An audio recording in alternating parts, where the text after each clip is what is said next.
Baker Leyman and Brett Hudson here on the final day of SEC Media Days. And Brett, we're going to talk about the Vanderbilt Commodores for a little bit, who upstart team the last couple of years have made 4 bowl games. Now James Franklin, really one of the better coaches in the country that not a lot of people are talking about. You're right, and he's got the same message. He's very consistent. He always preaches how you can play in the best football conference in the nation at Vanderbilt while getting one of the top 20 educations in the nation. He actually said that Vanderbilt was one of 2, although there's actually 3 schools in the nation that is in the 20-20-20 club. And to him, that's top 20 in recruiting, top 20 in the final season rankings, and 20 top 20 educational institutions in the nation. Vanderbilt, Northwestern, and Notre Dame are those 3. That's pretty elite company for a team like Vanderbilt that doesn't really get into the limelight very often. Absolutely, and honestly, he's the ultimate salesman. He's really just fantastic about getting recruits in. I mean, we talked about Jordan Matthews, a wide receiver, picked for the first team All-SEC preseason, and has really just been great since he's gotten to Nashville.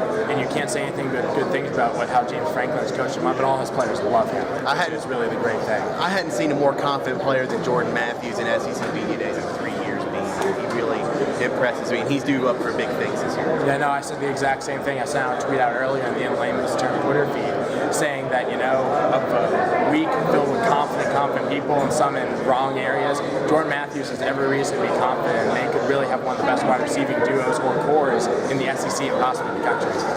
Absolutely right there, and they've still got a quarterback battle to figure out. They've got to find out who's going to be throwing the ball to those wide receivers, but when they do in the system that James Franklin runs, it's very quarterback friendly, especially for younger quarterbacks, so I think they could succeed very highly in the next year or 2. I think so. I think Vanderbilt's in for a big year, and I think somewhere down the line here, James Franklin's going to get a big job off. But we'll see how the Commodores do in 2013.